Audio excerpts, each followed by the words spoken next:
भक्तजनों, ये मेरा छोटा सा चैनल है। आप सब भक्ति भाव से आज आपके सामने ये कथा सुनिएगा। भक्ति भाव से ये कथा मैं आपके सामने पेश कर रहा हूँ। ये कथा है दो देशों के टकराव की। दो देशों के टकराव की कथा है। अगर आपको अच्छी लगे तो कमेंट में ज़रूर बताइएगा, सब्सक्राइब भी, लाइक भी ज़रूर कीजिएगा। अब मैं ये कथा प्रारंभ करता हूँ।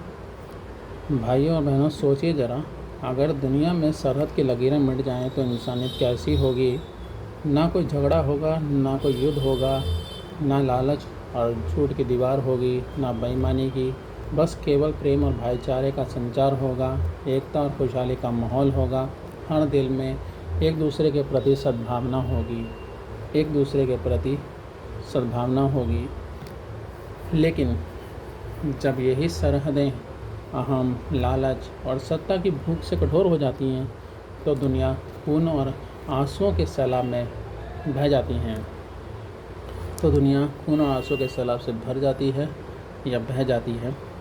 आज की इस लंबी कथा में हम सुनेंगे दो देशों के टकराव की दास्तान, जहां युद्ध ने सब कुछ छीन लिया, लेकिन अंत में एक रोशनी की किरण भी दिखाई दी। वह है शांति और मानवता की।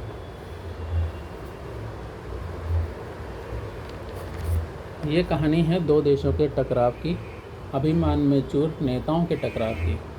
ये कहानी है दो देशों के टकराव की, अभिमान में चूर नेताओं के टकराव की। अपनी अपनी हट में वे बहा रहे मासूमों का खून। क्या जनता, क्या फौजी, सबका लहू पानी की तरह बह रहा। इस झूठे अभिमान की आड़ में ना जाने कितने आशियाने उजाड़ दिए और कितने बाकी हैं उजड़ने को। ये कहानी है दो देशों के टकराव की, अभिमान में चूर नेताओं के टकराव की। इधर हो या उधर हो,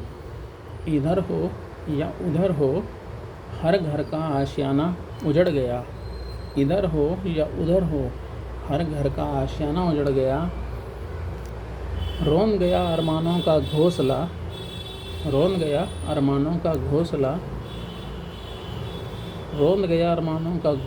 माओं की कोख तक सूनी कर दी। इधर हो या उधर हो, हर घर का आशियाना उजड़ गया। रोन गया अरमानों का घोंसला, माओं की कोख तक सूनी कर दी। इस झूठे अभिमान की आड़ में ना जाने कितने अरमान उजड़ गए और कितने बाकी हैं उजड़ने को। ये कहानी है दो देशों के टकराव की, अभिमान में चूर नेताओं के टकराव की।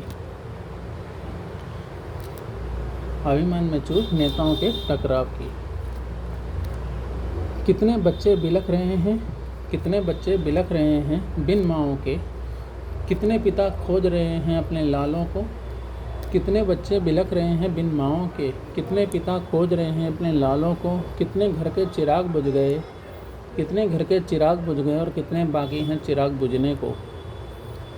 इस झूठे अभिमान की आड़ ने ना जाने कितने आशियाने उजाड़ दिए और ना जाने कितने बाकी हैं उजड़ने को। ये कहानी है दो देशों के टकराव की, अभिमान में चूर नेताओं के टकराव की। जिन्होंने रणभूमि में जान गंवाई, उनके घर जाकर पूछो, क्या अब भी रोशनी बची है? क्या अब भी कोई सहारा है? किसी माँ का एकमात्र लाल छीन लिया गया, उसकी आंखों से पूछो कि उसने खाना खाया या नहीं, दवा ली या नहीं। वह आंसू अब तुम्हें दुआएं नहीं बद्दुआएं देंगे। आसान नहीं है किसी का आशियाना उजाड़ना। पर उतना ही मुश्किल उसे बसाना। क्षमा कीजिएगा, यहाँ पे लाइन थोड़ी गलत कर दी। आसान है किसी का आशियाना उजाड़ना, पर उतना ही मुश्किल है उसे बसाना। तो फिर क्यों इतना गुरूर? ना यहाँ कुछ तुम्हारा है ना मेरा। ज़रा गौर फरमाइएगा। आसान है किसी का आशियाना उजाड़ना, पर उतना ही मुश्किल है उसे बसाना। तो फिर क्यों इतना गुरूर, ना यहाँ कुछ तुम्हारा है न मेरा। किस झूठे अहंकार के नाम पर तुम बहा रहे हो मासूमों का खून। फिर किस झूठे अभिमान के अहंकार के नाम पर तुम बहा रहे हो मासूमों का खून। ये कहानी है दो देशों के टकराव की, अभिमान में चूर नेताओं के टकराव की।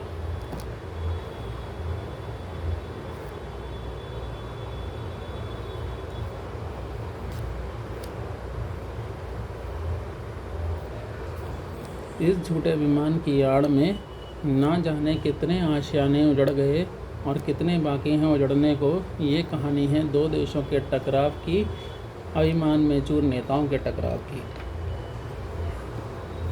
युद्ध किसी समस्या का हल नहीं होता, युद्ध किसी समस्या का हल नहीं होता। जब तुम जीवन दे नहीं सकते तो मौत देने का अधिकार तुम्हें किसने दिया।